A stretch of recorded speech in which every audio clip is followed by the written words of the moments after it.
Ezekiel గ్రంథం 9వ అధ్యాయం 4వ వచనం.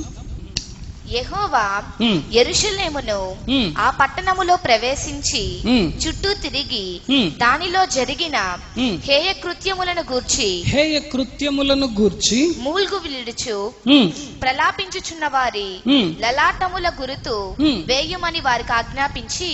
ఇక్కడ దేవుని యొక్క మాట ఏం చెప్తుందంటే, యెరూషలేం అనే పట్టణంలో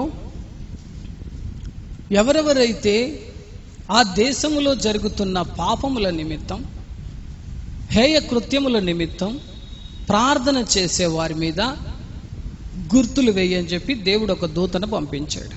దేవుడు ఎవరిని పంపించాడు?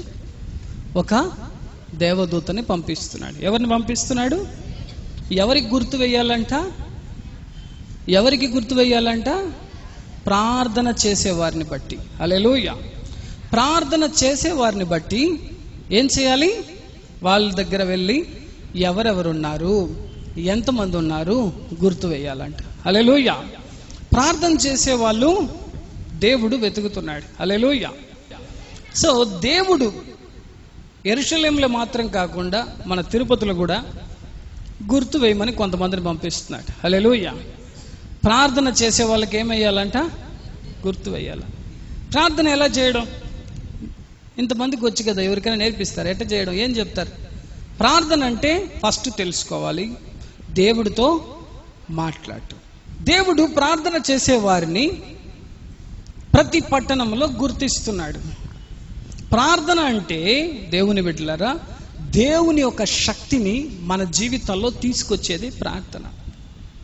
సో ప్రార్థన చేసేటప్పుడు ఎలా చేయాలా అందరికీ తెలుసు. ఎలా చేయాలో మనం ప్రార్థన చేసేటప్పుడు చాలా ముఖ్యమైనది, నీ హృదయపూర్వకంగా ప్రార్థన చేయాలి. సో హృదయంలో వ్యర్థమైన తలంపులు పెట్టుకొని నువ్వు ప్రార్థన చేయకూడదు. ఓకేనా? మనస్ఫూర్తిగా ప్రార్థన చేయాలి. ప్రార్థన చేసేవారిని దేవుడు గుర్తిస్తున్నాడు. సో మీరెందరూ కూడా ప్రార్థన చేసే వాళ్ళైతే దేవుడు మిమ్మల్ని ఏం చేస్తాడు? సో మీరందరూ కూడా దేవుని క్యాల్కులేషన్లో ఉన్నారు. సో తిరుపతిలో ఎంతమంది ప్రార్థన చేసే వాళ్ళు ఉన్నారంటే దేవుడు చెప్పి ఒక 500 మంది ప్రార్థన చేస్తున్నారు.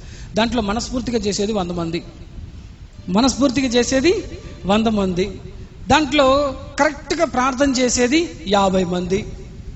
ఎంతమంది? 50 మంది. దాంట్లో 5 నిమిషాలు ప్రార్థన చేసేవాళ్ళు 40 మంది. ఎంతమంది? 5 నిమిషాలు ప్రార్థన చేసేవాళ్ళు 40 మంది. ఒక గంట సేపు నాతో కూడా ఉంటున్నారని దేవుడు చెప్పేది 10 మంది. హల్లెలూయా. సో గంట సేపు అయినా దేవుడితో గడపకపోతే ఆ రోజుకి మనకి పవర్ ఉండదు. Hallelujah. Prayer brings the power. Hallelujah. ప్రార్థన మనకి శక్తిని తీసుకొస్తుంది. It will brings the power. అది మనకి శక్తిని తీసుకొస్తుంది. ప్రార్థన మనకేం తీసుకొస్తుంది? సో ఒకరోజు ఉదయకాలం లేచిన వెంటనే మీరు ప్రార్థన చేయడం నేర్చుకోవాలి. ఎవరెవరైతే రోజు ప్రార్థన చేయరో వాళ్ళకి కోపం వస్తుంది. హల్లెలూయా. అది ఆడవాళ్ళైనా సరే మగవాళ్ళైనా సరే మీకు కోపం ఎక్కువ వస్తుంది. ఎటు అంటే ఒక పవర్లెస్ లైఫ్, ఒక ఉత్సాహం అనేది వాళ్ళ లైఫ్లో, ఆ ఎంతూయాజం అంటారు దాన్ని ఇంగ్లీష్లో, వాళ్ళలో ఒక ఉత్సాహం అనేది తగ్గిపోతుంది లైఫ్లో. ఎందుకంటే ప్రార్థన మనకి శక్తి తీసుకొస్తుంది. హల్లెలూయా. సో దేవుడు ప్రార్థన చేసే వాళ్ళ మీద వాళ్ళ ఒక లైఫ్లోకి ఎంటర్ అవుతున్నాడు. దేవుడు ప్రేయర్ చేసే వాళ్ళని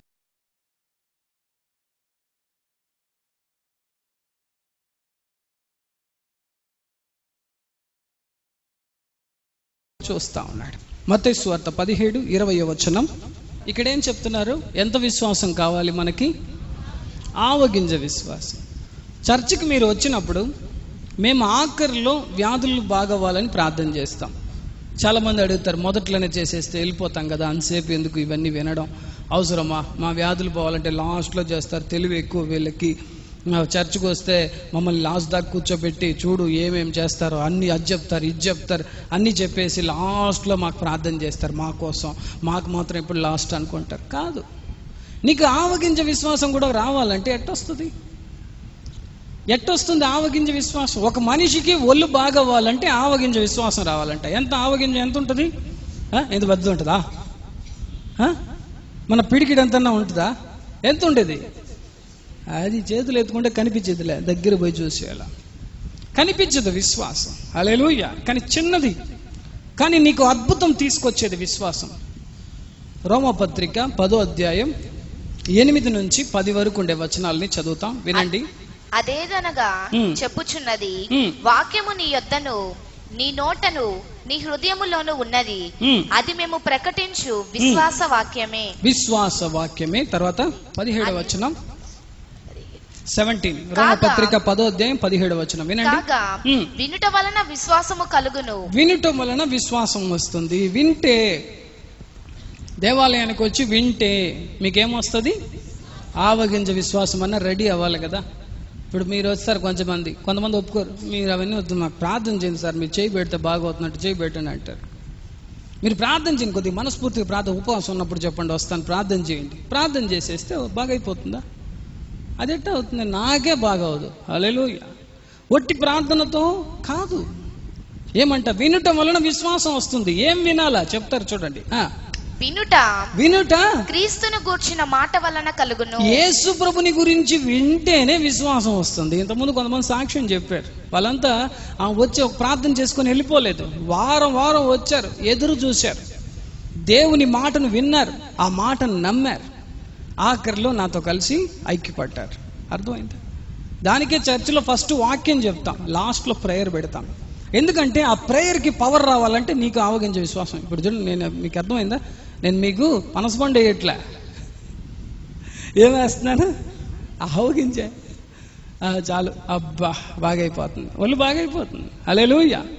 రోజు ఆవగించ విశ్వాసం రప్పించేస్తే చాలు, మనుషులంతా బాగుంటారు క్షేమంగా. హల్లెలూయా. బైబిల్ అదే చెప్తుంది. దేవుని బిడ్డలారా, ఆవగింజ విశ్వాసం కలిగించేదే దేవుని యొక్క వాక్యం. కాబట్టి మన జీవితంలో ప్రేయర్ బ్రింగ్స్ ద పవర్. ప్రార్థన మనకి శక్తిని తీసుకొస్తుంది. హల్లెలూయా. రోజు ఒక అరగంట సేపు, మినిమం ½ అన్ అవర్ ప్రేయర్ నీ లైఫ్లో ఉండాలి. ఎంతసేపు ప్రార్థన ఉండాలి మన లైఫ్లో? ½ అన్ అవర్. ఏం చేసేది? మోకాళ్ళి. ఏ టైంలో చేయాలా? మీరు 7 గంటలకు లేసారనుకో, తెల్లవారితో మీకు పనులే సరిపోతుంది. హల్లెలూయా. 7 గంటలకు లేచినప్పుడు ఎట్టుంటుంది? మీరు ఆఫీస్కి 8కి పోవాలనుకో, 7 గంటలకు లేచినప్పుడు ఏమవ్వాలా? మనకి 3 విషయాలు కనబడతాయి. బాత్రూమ్ వెళ్ళాలా, మేకప్ చేయాలా, టిఫిన్ చేయాలా. 3 విషయాలు. ఏమేమి? బాత్రూమ్ వెళ్ళాలా, టిఫిన్ చేయాలా, మేకప్ చేయాలా. ఈ 3 విషయాలు. మీకు దేవుడి గురించి ఆలోచించే టైం ఉంటుందా? ఎందుకంటే లోపల వెళ్తేనే క్లీన్ అవుతాం మనం. హల్లెలూయా. లోపలికి వెళ్తేనే మనం బాగుంటాం. 2, 3వది ఇతరులు బాగుండాలంటే మనం కొద్దిగా నీట్గా రెడీ అవ్వాలి. హల్లెలూయా. కాబట్టి ప్రార్థన ఉండాలి. ప్రార్థనలో మారు మనస్సు ఉండాలి. చాలా ఇంపార్టెంట్ అయిన విషయం. నువ్వు ఎంత ప్రార్థన చేసుకున్నా నీకు అద్భుతం జరగకపోవచ్చు. నువ్వు మారాలి ఈరోజు. హల్లెలూయా. ఇర్మియా గ్రంథం 7వ అధ్యాయం 16వ వచనం దేవుడు చెప్తున్నాడు, మారు మనస్సు లేని వారి కోసం నువ్వు ప్రార్థనే చేయపాక అంటాడు దేవుడు. కాబట్టి నీవు ఈ జనము కొరకు ప్రార్థన చేయకుము. దేవుడు చెప్తున్నాడు సేవకులతో, ఈ జనం కోసం ప్రార్థన చేయపాక, వారి కొరకు మొరైనను ప్రార్థనైనను చేయకుము. ప్రార్థన కూడా చేయపాక. దేవుడే చెప్తున్నాడు, మారు మనసు లేని వాళ్ళ కోసం నువ్వు ప్రార్థన చేయపాక, నన్ను బతిమాల కొనకుము, నన్ను బతిమాలపాక. సేవకుడితో దేవుడు చెప్తున్నాడు, ఒక మనిషికి మారు మనసు లేకపోతే నువ్వు ఏం చేయవద్దు, నా దగ్గరికి వచ్చి ప్రార్థన చేయపాక. ఎవరికి చెప్తున్నాడు? సేవకులకు చెప్తున్నారు. మారు మనసు లేని వాళ్ళ కోసం, దేవుడి గురించి తెలిసి తప్పులు చేసే వాళ్ళ కోసం మనం ప్రార్థన చేసినా పని లేదు, ఏ ఉపయోగం లేదు. దేవుని బిడ్డలారా, ఒక ఆయన ఇట్టే యేసయ్యను నమ్ముకున్నాడు కానీ అన్ని పాపాలు చేస్తాడు. ఏం చేస్తాడు చెప్పండి? ఏం చేస్తాడు? అన్ని పాపాలు చేస్తాడు. చర్చికి వస్తాడు, అన్ని పాపాలు చేస్తాడు. ఏమేం చేయకూడదో దేవుడు చెప్తాడో అన్నీ చేస్తాడు. ఒకరోజు పాస్టర్ ఆయన చేసేటప్పుడు, ఆ పొరపాట్లు చేసేటప్పుడు రోడ్లో చూసేసాడు. నేరుగా పోయాడు, నీ భార్య ఎప్పుడు చెప్పి ఏడుస్తూ ఉంటుంది నా దగ్గర, నువ్వు ఇలాంటి పాపాలు చేస్తున్నావు అంటే, బ్రదర్ మీరు మారాలి, మారు మనస్సు పొందండి అని చెప్పాడు. నవ్వాడంట. ఎవరో ఆ వ్యక్తి నవ్వాడు, బాగా గట్టిగా నవ్వేసి, పాస్టర్ గారు మీరు బైబిల్ చదివే ఉంటారు, యేసు ప్రభు సిలువలో ఉన్నప్పుడు ఒక దొంగ ప్రార్థన చేశాడా? మీరు చెప్పండి. That is lost prayer. ప్రతి మనిషికి లాస్ట్లో ఒక ప్రేయర్ చేస్తే చాలు, పరలోకం వెళ్ళిపోవచ్చు. యేసు ప్రభు ఏం చెప్పాడు? అప్పుడు ఏం చెప్పాడు? ఈరోజు నీవు నాతో కూడా, నేను కూడా అంతే. రేపు చచ్చిపోతున్నా అంటే ఈరోజు ప్రార్థన చేస్తా, అన్ని తప్పులు చేస్తా. దానికంటే రోజు కూర్చొని దేవుడా క్షమించు, దేవుడా క్షమించు ఎందుకు చెప్పాలా? లాస్ట్లో ఒక ప్రేయర్, ప్రభువా నేను పాపాలన్నీ చేసేసినప్పుడు లాస్ట్ ఒకే ప్రేయర్, అన్ని కడిగేవచ్చు, అన్ని ఏమైపోవచ్చు, శుద్ధం అయిపోవచ్చు. ఈయనకి పాస్టర్ కన్ఫ్యూజ్ అయిపోయాడు. ఓ అటు కాదు, నువ్వు తప్పుగా అర్థం చేసుకున్నావు. లేదు, మీరు ఆలోచించండి, పాపాలని వరుసగా అయినాయి. ఇప్పుడు మనం అప్పులు చేసుకుంటా వస్తాం, ₹1,00,000 అప్పు అయిపోయింది, ఇక మీద మనం తట్టుకోలేము. అప్పుడు పోయేసి సార్ కాలు పట్టుకునేది, పోరా నీ ₹1,00,000 లేదు, అయిపోయింది సార్, లెక్క సరిపోయింది. ఆ దొంగకి అవకాశం వచ్చింది, నీకు వస్తుందా బ్రదర్? ఎప్పుడు నీ ప్రాణం పోతుందో నీకు తెలుసా? ఖచ్చితంగా తెలుస్తుంది, నేను చేసేవి ఎక్కువ కదా. ఇప్పుడు నీకు 45 వయసు అయింది, ఎప్పుడు చచ్చిపోతావో నీకు తెలియదు, తెలుసా నీకు అంటే నాకు ఖచ్చితంగా తెలుసు అన్నాడు. ఆ మాటలు మాట్లాడేటప్పుడే సడన్ గా గుండెను పట్టుకొని కింద పడి చచ్చిపోయాడంట. ఎవరో పాస్టర్ కాదు, హల్లెలూయా, ఎవరో ఆ వ్యక్తి అండి. చూస్తుండగానే అలా పడిపోయి చచ్చిపోయాడు. ఏమంటే హార్ట్ అటాక్ వచ్చేసిందంట. ఏమొచ్చింది? దేవుడు తన సేవకుని పంపించి మాట్లాడే ఆ టైమే అతనికి లాస్ట్ టైం అని గ్రహించలేకపోయాడు. మారు మనస్సు మనిషి జీవితంలో చాలా ముఖ్యం. లూకాసు సువార్త 13వ అధ్యాయం 3-5 వచనాలు చూడండి. కారని మీతో చెప్పుచున్నాను, మీరు మారు మనసు పొందని ఎడల మీరందరూ అలాగే నశింతురు. ఏమని చెప్తున్నాడు? 3వ వచనంలో మీరు మారు మనసు పొందని ఎడల మీరు అలాగే నశింతురు. 5వ వచనంలో కూడా అదే ఉంటది చూడండి. కారని మీతో చెప్పుచున్నాను, మీరు మారు మనసు పొందని ఎడల మీరందరూ అలాగే నశింతురు. చూసారా? మారు మనసు పొందకపోతే మనమంతా ఏమవుతామంట? అర్థమైందా? ప్రార్థన అందరూ చేయొచ్చు, మారు మనస్సుతో ప్రార్థన చేస్తున్నావా? ఎంతమంది మారు మనస్సు నిజంగా పొందారు? రోజు నేను మారున్నాను, నిజంగా చెప్పండి చేతులు. ఓకే, నేను మారు మనసు. దేవుడు మనకి అనుగ్రహం ఇచ్చేటప్పుడే మనం ఏం చేయాలి? మన పాపములను ఒప్పుకోవాలి. ఈరోజు నీ జీవితంలో ఒక బంపర్ ఆఫర్, దేవుడి దగ్గర మోకాళ్ళేసి ఒక ప్రార్థన మనకు కావాలి. ప్రతి మనిషి జీవితంలో ఒక prayer, it is very important. ఖచ్చితంగా మనం చేయాలి. మన పాపాలను నిజంగా ఒప్పుకోవాలి. సో మనం ఎంతో మంది దగ్గర యాక్టింగ్ చేస్తూ ఉంటాం, చాలా మంది దగ్గర యాక్టింగ్ చేస్తాం, మనల్ని నమ్మిన అనేకుల దగ్గర యాక్టింగ్ చేస్తాం. But don't act with God. దేవుడి దగ్గర మాత్రం నువ్వు నేను యాక్ట్ చేయకూడదు. ఆమేన్. ఎందుకంటే ఆయనకి సర్వము తెలుసు. దేవుని బిడ్డలారా, బైబిల్ గ్రంథంలో ఒక మాట చూద్దాం. సామెతల గ్రంథం 15వ అధ్యాయం 8వ వచనం. అర్పించు బలులు యెహోవాకు హేయములు, యథార్థవంతుల ప్రార్థన ఆయనకు ఆనందకరము. చూసారా? యథార్థవంతులు చేసే ప్రార్థన దేవుడికి చాలా ఆనందంగా ఉంటుంది. ఇంతకుముందు మనం ప్రార్థన చేశాం, అప్పుడు దేవుడికి ఎలా ఉన్నింది? ఒకటే ఆనందం. హల్లెలూయా. ఇంకో వచనం ఉంది దాంట్లోనే, 29వ వచనం చదవండి. సామెతలు 15:29. భక్తిహీనులకు యెహోవా దూరస్తుడు, నీతిమంతుల ప్రార్థన ఆయన అంగీకరించును. దేవుడు ఏం చేస్తాడంటే నీతిమంతుల ప్రార్థన, యథార్థవంతుల ప్రార్థన ఆయనకి ఇష్టం, ఆనందంగా ఉంటుంది. తర్వాత నీతిమంతుల ప్రార్థన ఆయనకి అంగీకరిస్తాడు, ఒప్పుకుంటాడు. దేవుడు అక్సెప్ట్ చేస్తాడు. నీ ప్రేయర్ దేవుడు అక్సెప్ట్ చేస్తాడు. ప్రేయర్ చాలా ఇంపార్టెంట్. ఇంకో వచనం ఉంది, ఎఫెసీయుల గ్రంథం 6వ అధ్యాయం 18వ వచనం చూద్దాం. ఆత్మ వలన ప్రతి సమయమునందును ప్రతి విధమైన ప్రార్థనను విజ్ఞాపనను చేయుచు ఆ విషయమై సమస్త పరిశుద్ధుల నిమిత్తమును. చూడండి, ప్రార్థన అనేది అన్ని సమయాల్లో అన్ని యొక్క కాలాల్లో మనం చేయాలి. సామెతల గ్రంథం 28:9వ వచనం. ధర్మశాస్త్రము వినబడకుండా చెవిని తొలగించుకొను వాని ప్రార్థన హేయము. బైబిల్ దేవుని యొక్క మాట ఎవరు వినకుండా ప్రార్థన చేసిన వాళ్ళ ప్రార్థన దేవుడు వినడు. హల్లెలూయా. సో దానికే మీరు ఇక్కడ వచ్చేసి వాక్యం చెప్పే టైంలో నిద్రపోయి ఒళ్ళు బాగోవాలనే టైంలో మేలుకుంటే మీ ప్రార్థన దేవుడు వినడు. హల్లెలూయా. మా ప్రార్థన వద్దు, ఇన్ని వాక్యాలు చెప్పినావే, నీ ప్రార్థన వింటాడు కదా, నాకు బాగోవాలి కదా అంటే అలా కాదు. నా ప్రార్థనతో నీ ప్రార్థన ఐక్యమైతేనే నీకు అద్భుతం జరుగుతుంది. హల్లెలూయా. యేసు ప్రభు వాక్యములను మాటలను నువ్వు వినకపోతే నీ ప్రార్థన దేవుడు వినడు. తెలుసా మీకు? దానికే ఇంతకుముందు సిస్టర్ కూడా ఒక సాక్ష్యం చెప్పారు. ఇంట్లో ఉండి ఎన్నో కష్టాలు పడింది, ఇప్పుడు చర్చకు వస్తే అన్నీ బాగుంది. అవునా కదా? ఎందుకు? నువ్వు ఇంట్లో దేవుని వాక్యములు వినకుండా చర్చిలో చెప్పబడి ఇప్పుడు వాక్యం చెప్తుంటే నువ్వు ఇంట్లో కూర్చోన్నావు. ఈ 11 నుంచి 12:30 లోపల దేవుని వాక్యం ఇక్కడ ప్రకటించబడుతుంటే నువ్వు ఇంట్లో కూర్చున్నావు. ఆ సమయాన్ని టీవీ చూస్తున్నావు. ఈరోజు ఆ సమయాన్ని బంధువులతో మాట్లాడుతున్నావు, ఆఫీస్లో వర్క్ చేస్తున్నావు. అప్పుడు నీకు అపాయం వచ్చినప్పుడు నీ ప్రార్థన దేవుడు ఎలా వింటాడు? వినడం 2 రకాలు. ఒకటి చెవుల్లో వినడం, రెండోది వినిన ప్రకారం నడుచుకోవడం. నా మాట వింటావా అంటే ఏం అర్థం? చెవులో విన్నాను పో అని చెప్పేది కాదు. వినింది, నా మాట వినిందా? వినింది, నాకు చెవులో ఉన్నా వినింది, అది కాదు. లోబడడం. హల్లెలూయా. దేవుని మాటకు లోబడడం, దేవుని వాక్యములకు లోబడడం. అప్పుడు నీ ప్రార్థన దేవుడు సన్నిధి చేరుతుంది. హల్లెలూయా, హల్లెలూయా. చూడండి, యేసు ప్రభు చెప్తున్నాడు ఎలా ప్రార్థన చేయాలి. మత్తయి సువార్త 6:6 తొందరగా చదువుతాం. నీ గదిలోనికి వెళ్ళి తలుపు వేసి రహస్యమందున్న నీ తండ్రికి ప్రార్థన చెయ్యుము. అప్పుడు రహస్యమందు చూచి నీ తండ్రి నీకు ప్రతిఫలం ఇచ్చును. ప్రార్థన ఎలా చేయాలా? ఒంటరిగా చేయాలా?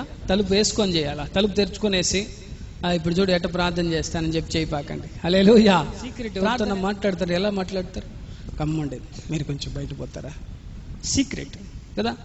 ఎలా మాట్లాడాలి మనం? సీక్రెట్ రహస్యంగా మాట్లాడాలి దేవుడితో. హల్లెలూయా. ఇంకో ఉంది 7వ వచనం చదవండి. యేసు ప్రభు నేర్పిస్తున్నాడు ప్రార్థన ఎలా చేయాలి. 7వ వచనం. మరియు మీరు ప్రార్థన చేయనప్పుడు అన్యజనుల వలె వ్యర్థమైన మాటలు వచింపవద్దు. వేస్ట్ మాటలు పలికే వాళ్ళు ఉన్నారా? ప్రార్థనలో వేస్ట్ మాటలని పలుకుతా ఉంటారు. పనికిరాని విషయాలు. కొంతమంది ప్రార్థన కనుక కూర్చునేసి ఇంటి కథలంతా ఆలోచిస్తూ ఉంటారు కళ్ళు మూసుకుని.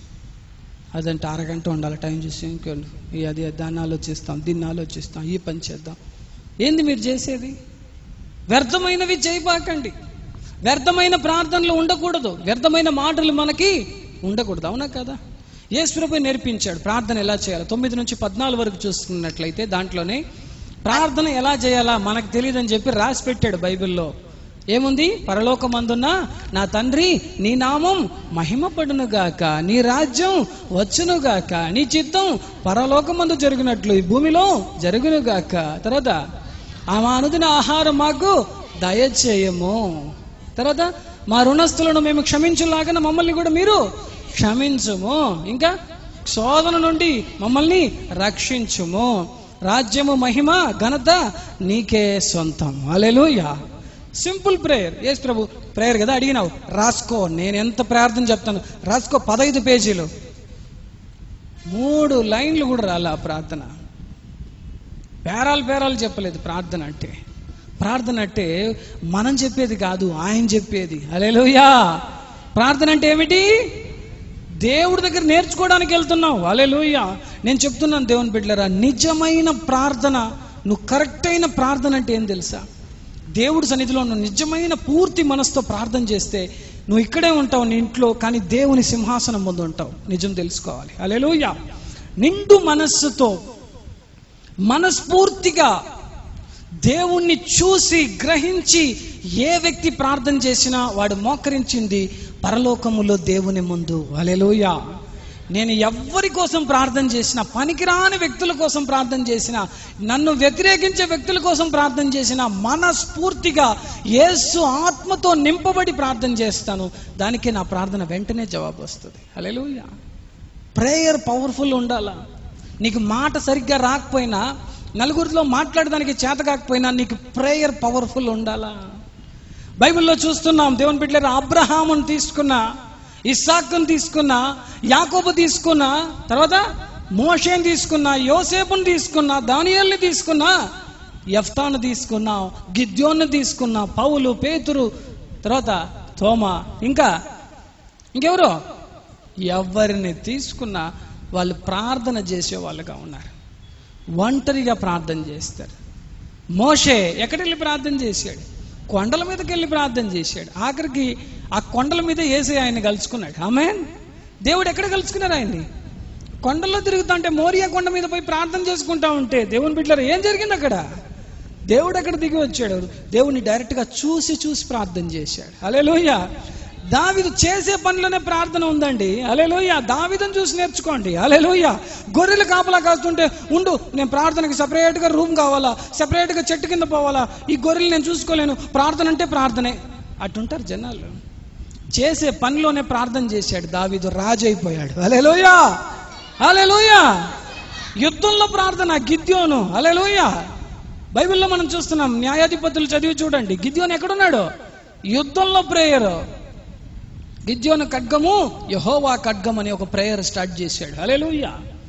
యుద్ధంలో ప్రార్థన. హల్లెలూయా. యెహోషువ చూడండి, స్తుతుల్లో ప్రార్థన. హల్లెలూయా. స్తుతించాడు, ప్రార్థనతో స్తుతించి ఎరికో గోడలు పడిపోయాయి, సూర్య చంద్రులు అలాగ నిండిపోయింది. హల్లెలూయా. ఆకాశంలో సూర్యుడు చంద్రుడు 24 గంటలు అట్టే ఉనిందంట, రాత్రే గాలే. శత్రువులు యుద్ధం చేసి ఆరైపోయింది, ఇంకా యుద్ధం కాలేదంటే అందరూ అలసిపోయారు, వీళ్ళు చంపేశారు. ఎందుకంటే వీళ్ళకి తెలుసు, యెహోషువ చెప్పాడు తన సైన్యముతో, ఈరోజు రాత్రి అవ్వదు, మీరు సంపదానే ఉనండి. హల్లెలూయా. శత్రువులకు తెలుసు, ఇంకా టైం ఎంత ఈరోజు రాత్రి అయ్యేలాగా లేదు, సోలిపోయి అందరూ చచ్చిపోయారు. హల్లెలూయా. ఎలాగ ఉండాలి మన ప్రేయర్ కొండలను కదిలిస్తుంది దేవుని బిడ్డలారా. ప్రార్థన మనకు శక్తిని తీసుకొస్తుంది. ప్రార్థన ఉండేవాడిని ఎవ్వడు ఏం చేయలేడు. హల్లెలూయా. హల్లెలూయా. ప్రార్థన బలము చాలా గొప్పది. దేవుని బిడ్డలారా, 1000 సంవత్సరాలకు ముందు ఒక అద్భుతం జరిగిందండి. ఐగుప్తు దేశంలో ముస్లింలు చాలా ఎక్కువగా ఉంటారు, మనందరికీ తెలుసు. ఈజిప్ట్ అంటాం ఇంగ్లీష్లో. ఒక 1000 సంవత్సరాలకు ముందు ఈజిప్ట్ దేశము ఒక క్యాపిటల్ సిటీ ఏంటంటే ఏమండి? కేరో తెలుసా? ఎంతమంది తెలుసు? మాకు వద్దంటున్నారా? హల్లెలూయా. AD 952 to 975 ఎవరైతే ఖలీఫ్ అల్ ముయిజ్ అనే ఒక వ్యక్తి పరిపాలన చేస్తున్నాడు రాజుగా. ఎవరు? అక్కడ ఒక చర్చ్ ఉన్నింది. ఆ చర్చ్ పేరు ఏమంటే హ్యాంగింగ్ చర్చ్. ఏమండి? Hanging church. కొన్ని వందల మంది క్రిస్టియన్స్ అక్కడ ఉన్నారు. ఈ ముస్లింలందరూ కలిసి ఏం చేశారంటే, ఈ క్రిస్టియన్స్తో చాలా సమస్య అయిపోతుంది, వీళ్ళందరినీ మనము ఏంగా మార్చాలి? ముస్లింలుగా మార్చాలి. వీళ్ళతో పోయి మనము బెదిరించి అది చేస్తే వాళ్ళు వినరు. క్రిస్టియన్లు ఏం చేయరు? బెదిరిస్తే వాళ్ళు వినరు. కాబట్టి వాళ్ళ బైబిల్లో ఉండే వాక్యాన్ని తీసుకెళ్ళి వాళ్ళని ఒక డిబేట్ పెట్టుకుందాం, ఒక వాగ్వాదం చేసి వాళ్ళని మార్చేద్దామన్నారు. బైబిల్లో ఒక మాట ఉంది, ఏమిది? ఇంతకుముందు చదువుకున్నాం. ఎంత విశ్వాసం ఉంటే కొండలు వెళ్ళిపోయి సముద్రంలో పడతాయంట? ఆవగింజ విశ్వాసం. వాళ్ళు చెప్పారు, మీరందరూ క్రిస్టియన్స్ కదా, ఆ దేశ రాజు చాలా మంది గొప్ప గొప్ప వాళ్ళు చర్చ్ దగ్గర వచ్చి అందరూ సండే రోజు కూడుకుంటే అక్కడ వచ్చి మాట్లాడారు. మీ బైబిల్ సత్యమా అన్నారు. సత్యమే. మీ యేసు ప్రభు చెప్పిందని జరుగుతుందా అంటే వీళ్ళందరూ ఉత్సాహంగా జరుగుతుంది అనేశారు. అప్పుడు చెప్తున్నారు వాళ్ళు, మీ బైబిల్లో ఒక మాట ఉంది, మత్తయి సువార్త 17:20లో, ఆవగింజ విశ్వాసం ఉంటే కొండను తీసుకెళ్లి సముద్రంలో పడుతుంది అని చెప్పారే. ఈరోజు మేమందరూ చెప్తున్నాము, నీకు ఆవగింజ విశ్వాసం ఉంటే ఒక అడవిలో సముద్రంలో వద్దు, ఒక కొంచెం దూరం ఈ కొండను జరిపి పెట్టేస్తే మేము ఒప్పుకుంటాం మీ యేసు ప్రభు సత్యమైన దేవుడని. లేకపోతే మీరందరూ ముస్లింలుగా మారిపోవాలా. ఎటు పెట్టారు చూసారా ట్విస్ట్. అప్పుడు దాకా అర్థం కాల పాస్టర్కి, ఇక్కడ ఉండే జనాలకి. ఒక్కటే షాక్ అయిపోయారు. వాళ్ళు చెప్పారు, అయ్యా అన్నారు అందరూ, 3 రోజులు టైం ఇస్తా, మీరు ఏం ప్రార్థన చేసుకుంటారో మీ యేసు ప్రభుకి చేసుకోండి, 4వ రోజు మేము వస్తాం, ఇక్కడే ఉంటాం. ఇక్కడ ఒక పర్వతం ఉంది, ఆ పర్వతం పేరు ఏమంటే అల్ మొకట్టం మౌంటైన్. ఏమది? అల్ మొకట్టం. చాలా పెద్ద కొండ. ఈ కొండని కొంచెం అట్ట కదిలిచ్చు మనం మీ దేవుణ్ణి, మేమేం చేస్తాం? జరిగిన చరిత్ర అండి ఇది. హల్లెలూయా. వీళ్ళకి అర్థమే కాలేదు, రాజు శాసనం ఇది, ఖచ్చితంగా ప్రతి ఒక్కరూ పాటించాలి, లేకపోతే ఏమైపోవాలి? అందరూ కూడా ముస్లిం అయిపోవాలి, సున్నతి చేయించుకోవాలి, ఆడోళ్ళంతా బుర్కాలు వేసుకోవాలి. ఇవన్నీ చూశారు. మనం నిజమైన దేవుణ్ణి విడిచిపెట్టి ఇలాగ వేరే దానికి ఎలా మారేది అని చెప్పి ఒక భయం వచ్చి చర్చ్ మొత్తం ఉపవాసం ప్రకటించారు. ఏం ప్రకటించారు? జరిగిన చరిత్రలో ఒక భాగం నేను తెలియజేస్తున్నాను. 3 రోజులు రాత్రి పగలు సంఘ సభ్యులు అందరూ ఉపవాసం ఉన్నారు. దేవుని బిడ్డలారా, ఉపవాసం ఉన్నప్పుడు ఆ ఒక సేవకుని ఎదుట ఒక దేవదూత ప్రత్యక్షమైంది. హల్లెలూయా. ఒక దేవదూత ప్రత్యక్షమై చెప్పింది, ఈ యొక్క పని 4వ రోజు వీళ్ళు వచ్చినప్పుడు ఈ సంఘంలో సైమన్ అనే చెప్పులు కుట్టేవాడు ఉన్నాడు. ఎవరున్నారు? సైమన్ అనే చెప్పులు కుట్టేవాడు ఉన్నాడు, వాడే ప్రార్థన చెయ్యాలా. ఆ కొండ ముందు పోయి ఎవరు ప్రార్థన చేయాలా? సైమన్ అనే చెప్పులు కుట్టేవాడు అని చెప్పినప్పుడు ఎవరు ఆ సైమన్ అని ఎతికితే ఒక కళ్ళు లేనివాడండి. ఎవరది? ఈ సైమన్ అనే వ్యక్తి ఏమిది? Shoe maker. ఏమది? ఒక కళ్ళు లేనివాడండి.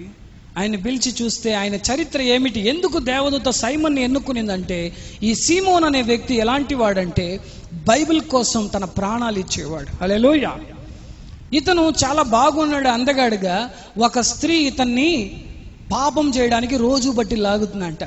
ఇతను పనిచేసేది ఇక్కడ కూర్చొని రోజు రా నన్ను ఇలాగ చేయి అలాగే చేయి అని చెప్పేటప్పుడు అతను బాధపడి రోజు వేదన పడేవాడంట. అప్పుడు దేవుడు నేనేం చేయాలా, ఈ అమ్మాయికి తప్పించుకునేదట్ట, నేను ఇక్కడే పెట్టి బిజినెస్ చేయాలా ఎలాగని అడిగినప్పుడు దేవుడు చెప్పాడంట, బైబిల్లో ఒక మాట చూపించాడు. ఏమిటి ఆ మాట అంటే, నీ కుడి కన్ను నిన్ను ఇబ్బంది పెడితే దాన్ని తీసి పడే అన్నప్పుడు వెంటనే తన దగ్గర ఉన్న ఆ స్క్రూతో ఏం చేశాడో తన కళ్ళు పొడిచి బయటికి లాగేసాడట. దేవుని బిడ్డలారా, అప్పటి నుంచి అతనికి ఏముండేది కాదు. ఒక కళ్ళు లేనివాడిని చూస్తే ఏ ఆడవాళ్ళన్నా ఇష్టపడతారా? ఎటుంటుంది పరిస్థితి? అమ్మాయి వాణం కదా, ఆ అమ్మాయి ముందు కళ్ళు పొడిచి బయటికి లాగేశాడు. అది చూసిన వెంటనే ఆ స్త్రీ పరిగెత్తినట్టు ఆ స్క్రూతో నా కళ్ళు పెరిగేస్తే అట్టాలే. హల్లెలూయా. పాపం చెయ్యకూడదు క్రైస్తవునికి చాలా చాలా ముఖ్యమైనది. హల్లెలూయా. ఒక్కసారి వివాహం అయిన తర్వాత నీ భార్యను మాత్రమే తలంచాలి, నీ భర్తను మాత్రమే నీ జీవితాంతం వరకు తలంచాలి. బైబిల్ ప్రాణం ఇలాగ చెప్తుంది. హల్లెలూయా. ఆ మాట ప్రకారం నడుచుకున్నాడు కాబట్టి దేవదూత వచ్చి అంత పెద్ద అద్భుతం జరగాలంటే సైమన్ ప్రార్థన చేయాలని ఎన్నుకునేది. హల్లెలూయా. ఆ ప్రేయర్కు ఉండే పవర్ చూడండి. 3 రోజులు ఉపవాసం తర్వాత వాళ్ళందరూ పోయి నిలబడ్డారు. 4వ రోజు అందరూ ప్రార్థిస్తా ఉన్నారు. రాజు వచ్చి నిలబడ్డాడు. చేయండి, ఇంకా 5 నిమిషాల్లో అందరిని ముస్లిం మార్చేద్దాం అనేసి వచ్చేసారు అందరు జనాలు.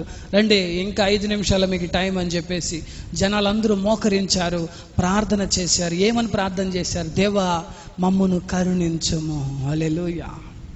మమ్మును కరుణించుము. మహా గొప్ప శక్తితో ఆ సైమను నిలబడి ప్రార్థన చేసి, దేవా మాలో ఆవగింజ విశ్వాసం ఉంది, నువ్వు అద్భుతం చేయని చెప్పి ఆ కొండను చూసి చెప్పినప్పుడు నజరేయుడైన యేసు నామములో కొండ దూరముగా వెళ్ళునుగాక అంటే దేవుని బిడ్డలారా కొండలాగా పైకి లేసిందంట. హల్లెలూయా. మొదటిసారి లేచి 1 కిలోమీటర్ దూరంలో పోయి పడిందంట. వాళ్ళు చెప్పాడు, ఇది సరిపోదు, ఇంకా ప్రార్థన చేస్తున్నాను, మళ్ళా పో అంటే ఇంకో కిలోమీటర్ దూరంగా పోయి పడిందంట. మళ్ళా ప్రార్థన చేశాడు, ఇంకా పో అంటే. ఈ రోజు కూడా మీరు కైరోలో వెళ్తే ఈ అల్ మొకట్టుం అనే డిస్ట్రిక్ట్ ఉంది. దేవుని బిడ్డారా, ఒక డిస్ట్రిక్ట్ అంటే ఏమంటారు, అది జిల్లా. ఆ జిల్లాలో ఉంది. కైరో నుంచి 20 కిలోమీటర్, ఒక 12-15 నిమిషాల్లో మనం వెళ్ళిపోవచ్చు. ఎక్కడ? ఈ అల్ మొకట్టం అనేది ఇక్కడ. ఈ రోజు కూడా అక్కడ ఆ చర్చ్ ఉందండి, హ్యాంగింగ్ చర్చ్. హల్లెలూయా. దేవుని నామ మహిమ కొరకు ఈ యొక్క కాలములో కూడా అద్భుతాలు దేవుడు చేస్తా ఉన్నాడు. ఆ రోజు ఆ రాజు బాప్తిజం తీసుకున్నాడు. హల్లెలూయా. అనేకమైన ముస్లింలు ఆ రోజు ఆ చర్చిలో బాప్తిజం తీసుకున్నారు. దేవుని బిడ్డలారా, దేవుని నామం ఘనముగా మహిమ పడింది. జరిగిన చరిత్ర మీరు ఆన్లైన్లో టైప్ చేసి చూడండి.